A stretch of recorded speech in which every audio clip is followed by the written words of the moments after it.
And I'm going to get my box.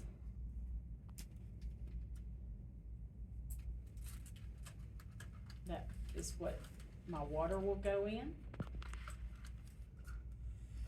It doesn't want to stay in place. Now this has a cover over the suction still, so it's still sterile. Because this has been opened, I'm going to lip it. Okay, and then I'm going to pour some into my box.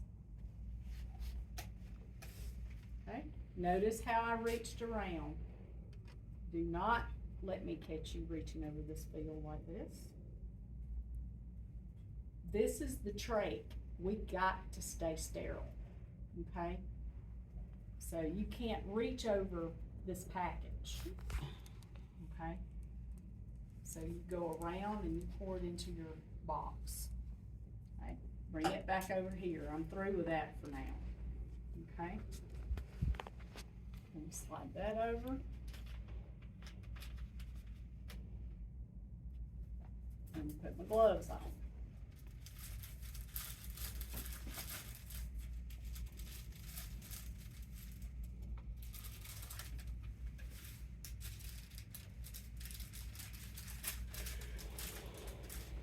Remember how we put gloves on? You pinch first.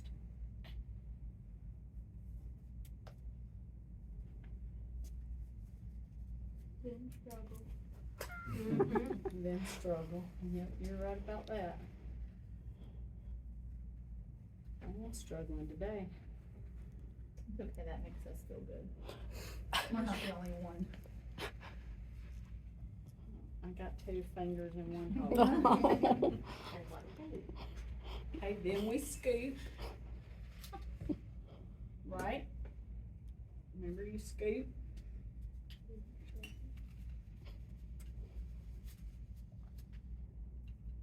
Then I can fix my fingers. These gloves are tight. Okay? So now this was still sterile, right? I didn't touch it, I didn't reach over it. Okay? Notice how I had to touch that in the middle? I couldn't, it was stuck. I couldn't reach and grab on the edge. I had to touch it in the middle with my sterile hand. Now I can take my suction catheter out. Okay? I usually twist it a couple of times to loosen it up. Okay?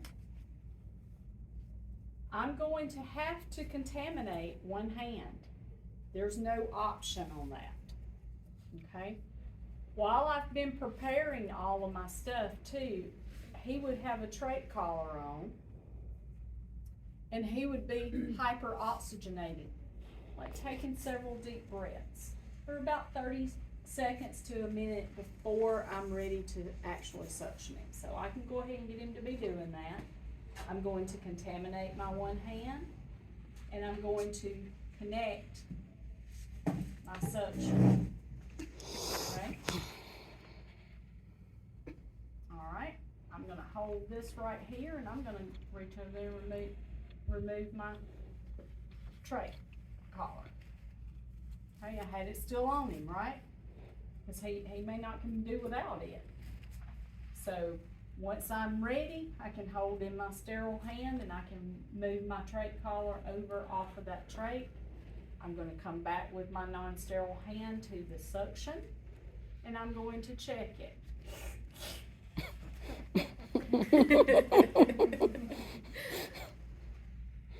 What? We liked your sound effects. Okay. All right, so I've checked my suction. Now note when my thumb is down, it's suctioning. Okay, when my thumb is up, it don't suction. Okay. Do we need to make these noises when we check off? There you go. Yes. Yeah. Well, you. Will we get bonus points on our next test if we do that? No, I'm afraid not. I'm not making noises then. Okay, so note also how I'm holding it. when I go in this trach, I want to do everything I possibly can to keep this suction catheter from touching his chin. So you gotta think about how you're holding it. You can't just come over here like this. You gotta position your hands so that when you go in, you don't touch anything, and when you come out, you don't touch anything. Okay? Mr. Jones, you ready? He's nodding. Also establish a stop signal with him. Have him raise his finger. There's something to tell me he needs me to stop. Okay? So we're gonna go in. Once I hit the carina or he starts to cough, I'm gonna pull back about a centimeter, and then I'm going to put my thumb on the suction and start suctioning and pulling out. You can feel though, You can feel it, yes. He'll cough. He'll cough, or you'll feel when you hit solid, okay? Now, you go in with your thumb up, okay? Now, up until today, I have always taught when you come out, you are intermittently suctioning, okay? Your book, under best practice, says to hold that thumb and let it continuously suction as you are coming out, okay? And the reason it says that, the reason we used to do the intermittent was just the same reasons that we did the intermittent with GI, was so it didn't adhere to the mucosa.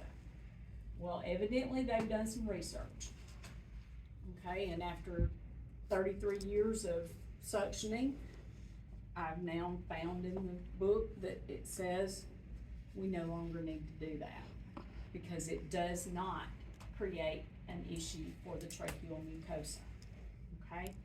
It also says it had two reasons, and the other reason was that when I'm intermittent suctioning, then I could drop some of that material back down into the lungs. Okay? Makes sense. It makes total sense. But that is something pretty new. I went back and read some other information, and it did mention that way back in 2019 in some tracheostomy education site that I found. So if your hospital protocol says that you suction intermittently, then you suction intermittently. You do what your protocol says. But for testing purposes, the new guidelines are some continuous suction on the way out. Okay? Make sense? Alright. So, after I've suctioned that one time and I come out, I'm gonna give him a little bit of time in between each pass. And it says, I think your book says about a minute in between each time that I pass it down, okay? I'm gonna clear my line while I'm waiting. I'm also gonna tell him to take some nice deep breaths while we're waiting for that minute to occur. Okay? Then we're gonna go back in a second time. I'm going in with my thumb up. I hit the carina, I pull back about a centimeter. And see, I'm in the habit of intermittent suction. But we twist and we pull as we pull out. No more than 10 to 15 seconds while you're in and out. Hold your breath and count to 10, 15 seconds.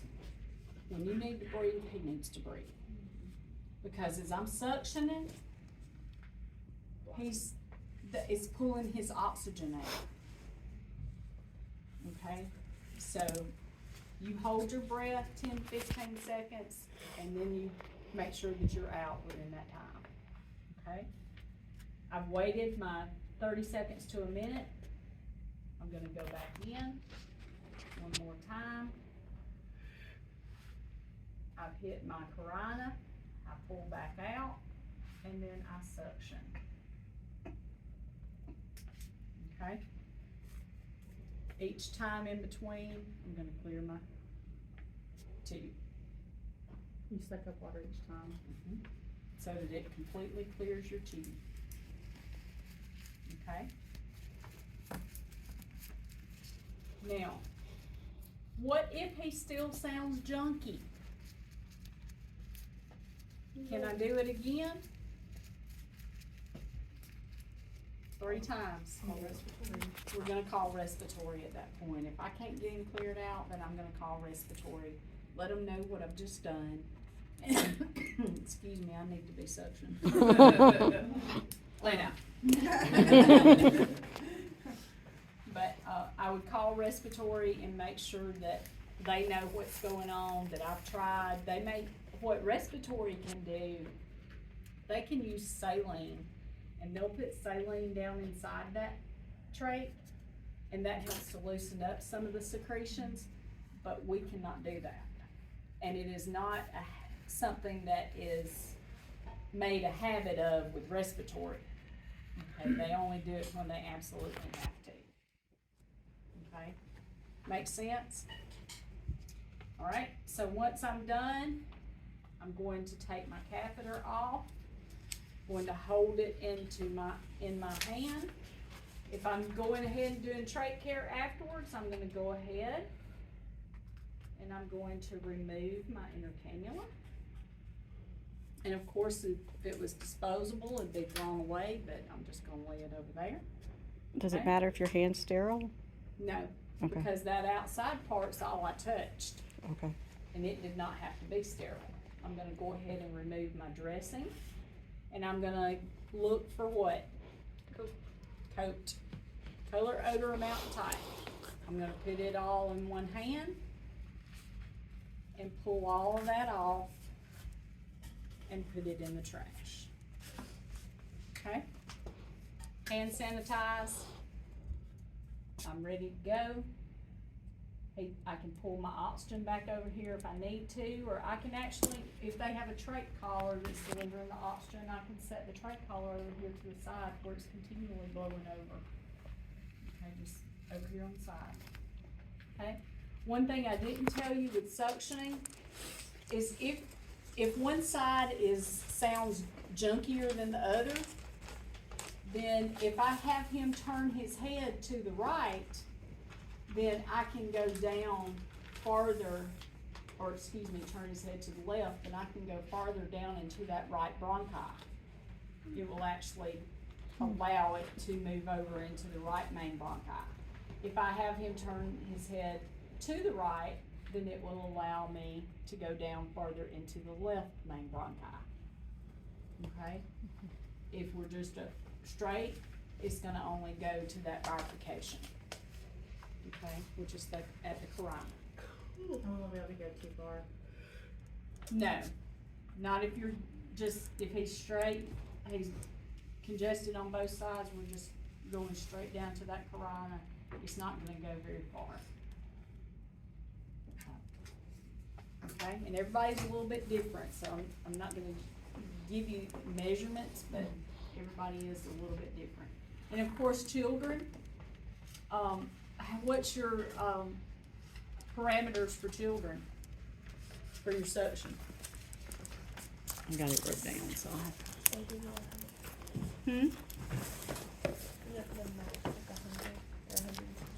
okay, for children, 80 to 100.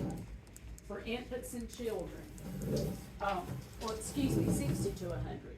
One of your books said 60 to 100, one of your books said 50 to 100. So, but no more than 100. For an adult, 80 to 120, and then your catheter size is a 12 to 14. So 12 to 14 French that you would be using for an adult. Of course, it would be smaller for children.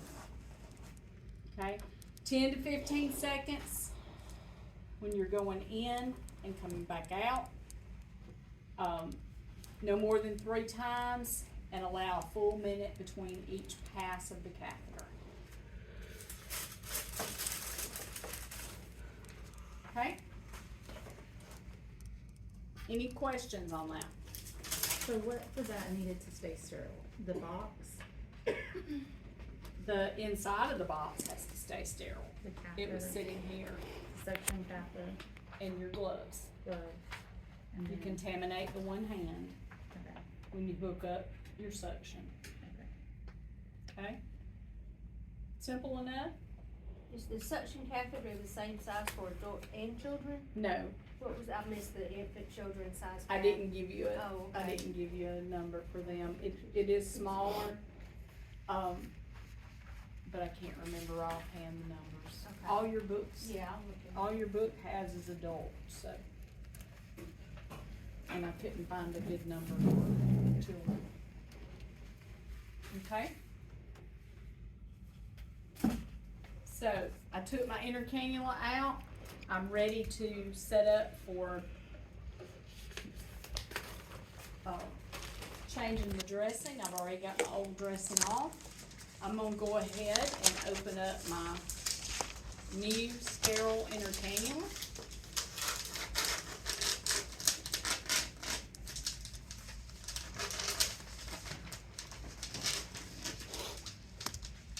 Now, I can put clean gloves on. And when I put clean gloves on, I can pick up my hub and go ahead and put that inner cannula back in. Okay? Is this the kind that Do you just go straight in or do you twist? I just went straight Okay. in. Okay, so that's done, that's out of my way, okay? If you forget to put it in right now, is it a major ordeal? No, it's not. If you forget and you don't put that inner cannula in until the end, it's not going to kill the patient, okay? But your book says that once you take out that inner cannula, I could have already had it open and ready and I could have put it in as soon as I took it out. With those gloves that I had on, as long as I only touch the hub of the inner cannula. Okay, makes sense? If I touch the other part of it without sterile gloves on, then it's contaminated and I gotta get another one. And that's a big cost. Okay? So, the inner cannula's in. Now we gotta clean the stoma. Okay? Now you can go ahead and pull this paper all the way off, cause it might get in your way. Okay. I'm gonna get my gloves out. Slide that over to the side. Very important in this situation that I maintain the sterility of my glove packet. Okay?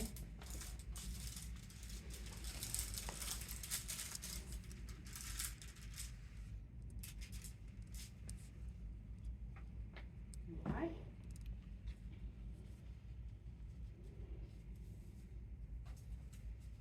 Oh yeah, they're gonna go on a little bit easier this time. Okay? Get this.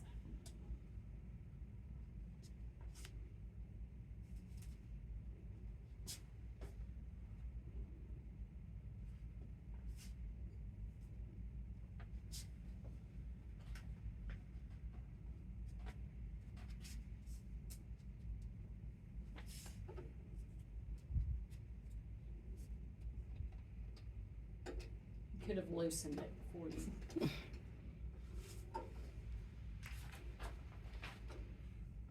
I'm gonna lip it. I'm gonna pour in my solution. And this is the hydrogen peroxide. No, this is normal saline.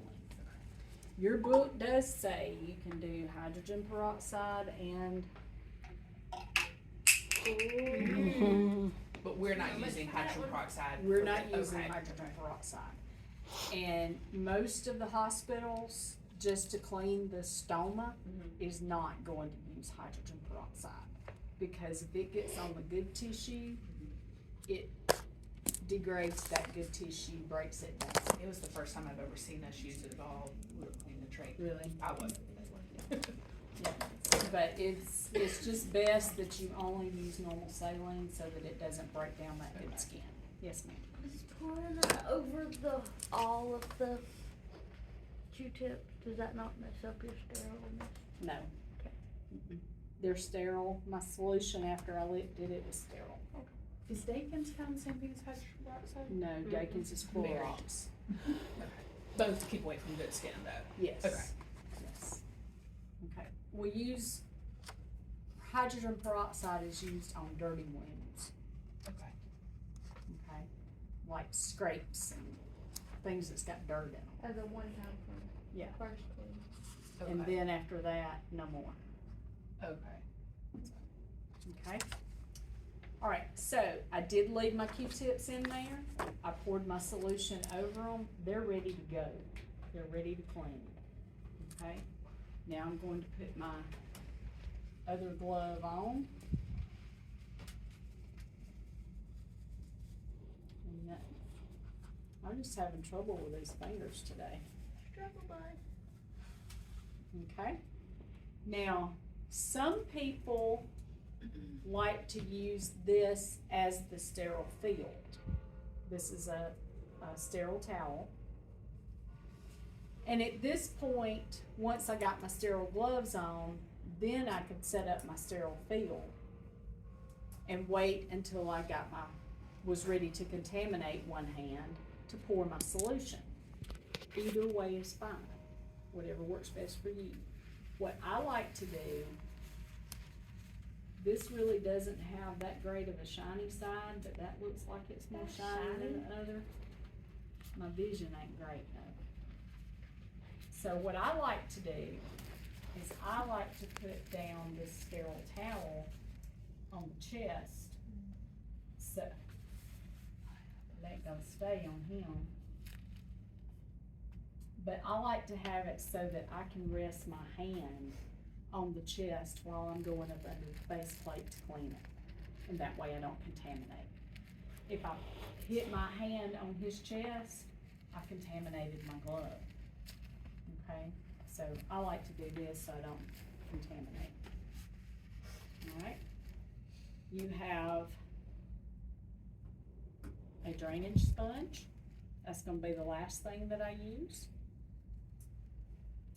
I have 2 gauze sponges that I can use if I would like to.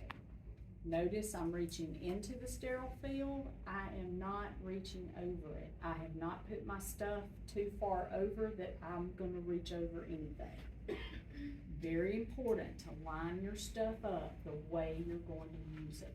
My ties are on the back simply because that's the very last thing I'm gonna use and I don't have to be sterile when I use them. Okay?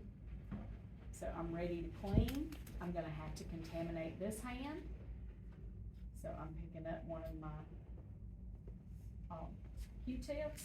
I'm gonna take this hand and I'm going to hold the face plate up and I'm going to start as far up at the top as I can into around that stoma and go back to the top in that circular motion, okay?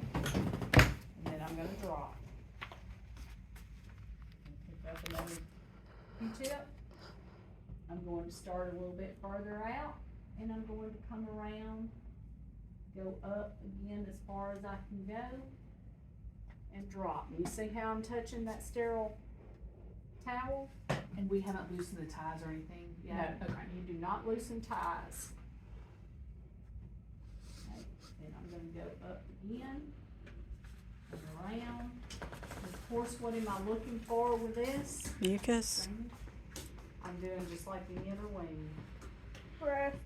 Breast. Bleeding, redness, exudate. Of course, it's not gonna be approximated. And then, last one. All the way down and around, and I'm going to flip this and come up here to the top. My sterile glove touched the top of my hand, which the top of it's still sterile. Okay. I can also take one of these gauze at the beginning if he had a lot of junk I could take one of these and reach under there and pull that junk out. But he didn't have a lot, so we're just gonna use this gauze just to pat. That finger touch, so I made sure it didn't touch the tray. Okay?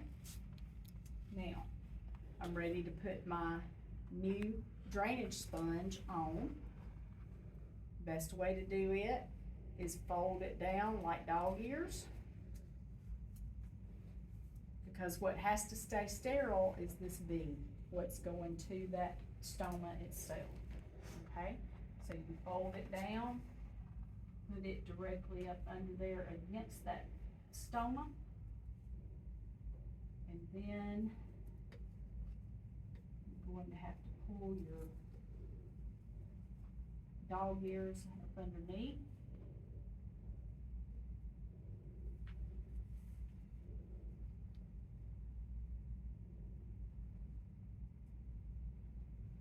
And yes, sometimes I have to reach over him, and that's just part of it.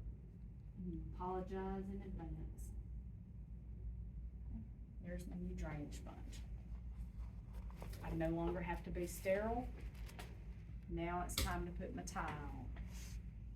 Okay. Normally, of course, I would not touch my glasses with dirty gloves, but I gotta see. Okay, we're tied on this side. You always want to make sure that you put your ties on so they will tie on the opposite side. Okay, makes sense? I want to tie on the opposite side. So I'm going to start on over here.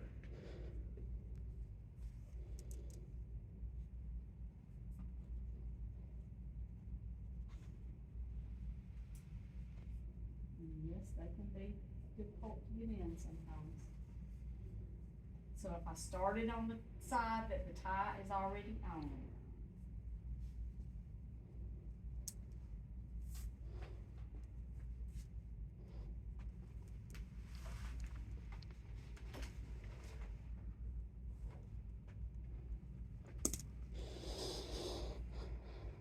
Are they, assuming they're awake and well, they would be. Is it, they may or may not be. can we ask them to lift, or are we just doing it all ourselves? Like, We can ask them to lift. okay, physically they're able to? If they are Okay. able, we can ask them to lift. If not, it's best you have somebody else in there with you. Okay. I'll pull that one through, and now I can tie it. I wanna be able to get one finger up underneath.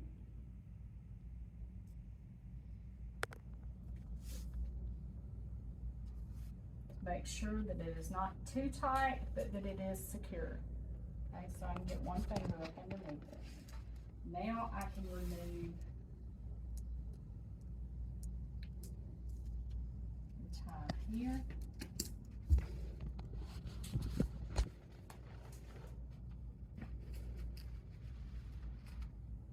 And I'm gonna make this. Should have tied it differently. Tie it in a square knot.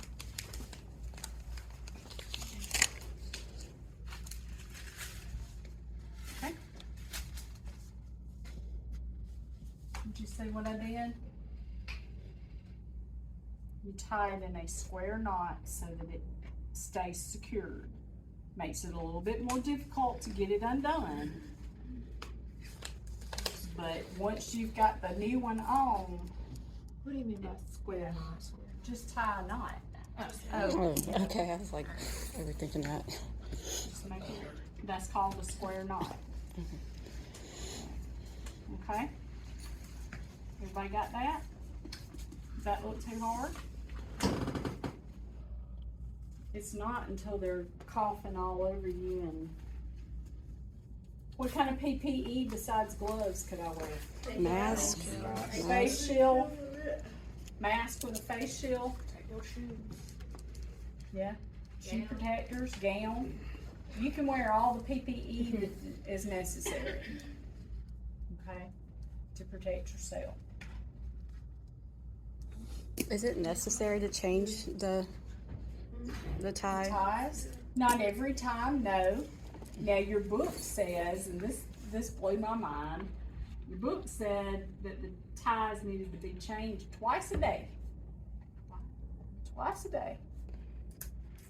And I was like, yeah, no, that's gonna happen. Y'all, usually respiratory, changes the securement device out. Cause it's usually not these ties, they're usually Velcro. They have a pad, kinda like the wrist restraints that goes around the back of their neck. And you have a little Velcro strap that goes in here and then pulls securely and Velcros back down on that pad on each side. And respiratory is usually the ones that, or at least in my experience, they were the ones that changed those out. But, What kind you of, gotta know how to do it so that if you don't have those securement devices, you can do it. not from the breathing standpoint, but what kind of pain or discomfort is the person feeling like they've got a wound? I mean, like, I'm just thinking about the moving. I know you want to be as gentle